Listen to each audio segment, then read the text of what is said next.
You can't have a head injury without also having a neck injury. So if you've ever had a concussion, if you've had a head injury from sports, if you've been in a car accident with a whiplash, then in this video I'm going to share information that's going to help you figure out long-term spinal health, nervous system health, and how to make a full recovery.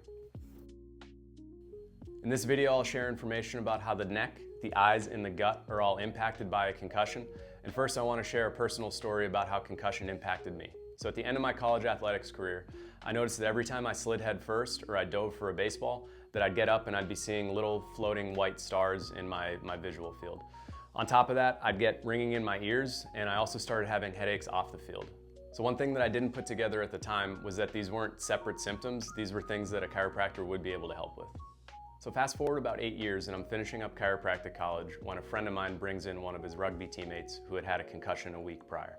Now I hadn't worked with anybody who had had a concussion that recently before, and this was another student who was in the school with us. So it was midterm week, and one of the things that he reported was that he couldn't study for any of his tests. He couldn't sit in class because he felt that the lights were too harsh.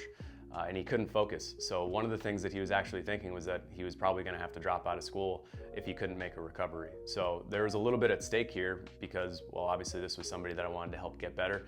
It was a friend of a friend, and this is something that I didn't think anybody should have to go through, especially after doing something that they love and having a sports injury. So what we did is what I'll break down in this video. So first things first, what causes a concussion in the first place? So the body's inability to absorb force or absorb shock after a fall, after a collision, after a tackle, after a car accident.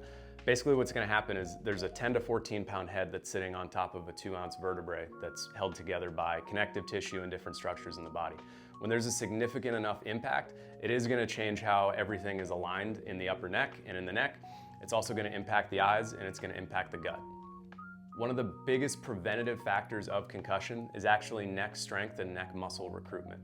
So with that said, this is something that is trainable, that we can at least train to mitigate the chances of us having a concussion. And I think it should be built into every team's routine to make sure that all athletes are being protected as much as possible. On top of that, females are twice as likely as males to suffer from a concussion, and that's mostly due to the neck strength variable.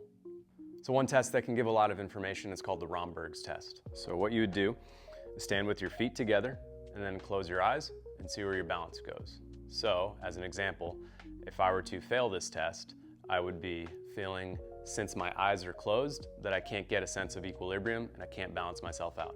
So one of the things about the eyes is that they're always going to try to keep us level to the horizon. When we take that component out, it may feel like we're swaying or we're losing our balance like this.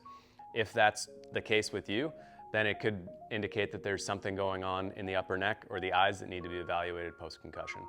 Another thing to add to this test is you can do what's called a tandem gait. So what you would do is stand with your eyes closed, and then you would put one foot in front of the other. So basically like you're trying to, walk on a tightrope and then see where the balance goes.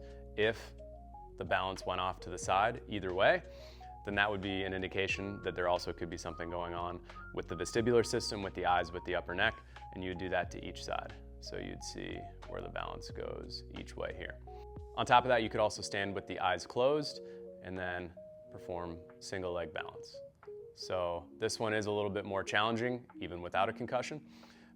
If you're standing and unable to balance, right? If a lot of this is going on a single leg with the eyes closed, it doesn't necessarily mean that you had a concussion, but if there is significant difference between the two sides, then it might be something worth getting checked out.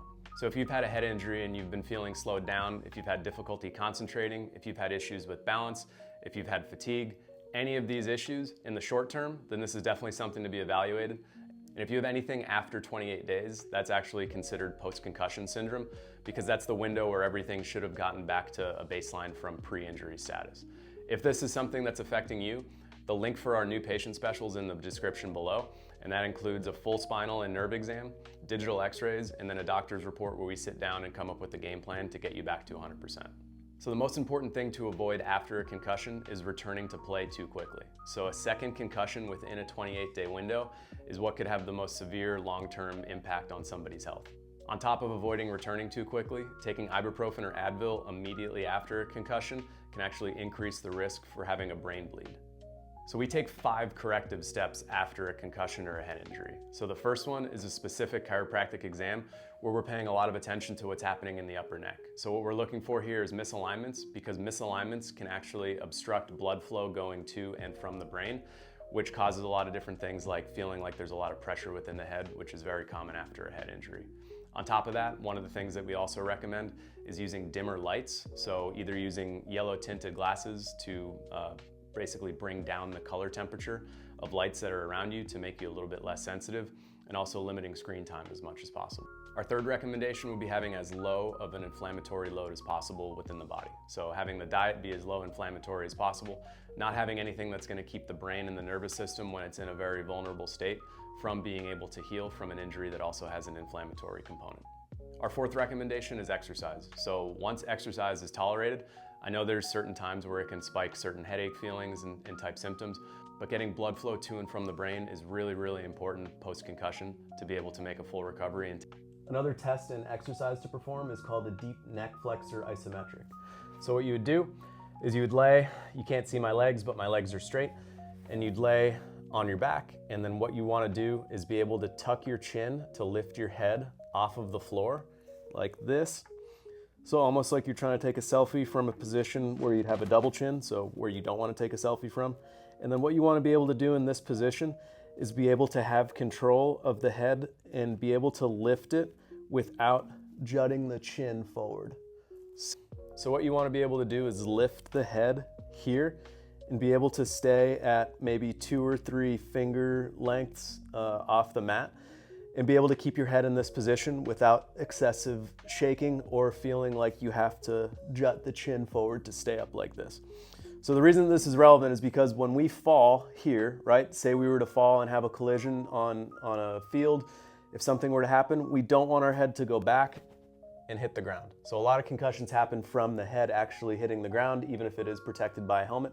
So what we want to be able to do is fall, or if we do fall, to be able to have control over the head and not have it whip back like this. So if you've ever done martial arts, one of the first things that you do is learn how to break a fall. So if you fall, you want to be able to fall and keep everything protected here and keep the muscles firing in the neck so that the head doesn't go back like that, because that's when a concussion is very likely to happen, because your head's going to hit the ground. A couple measurements or rules of thumb.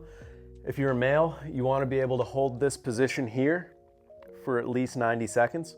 If you're a female, you want to be able to get at least 45 seconds.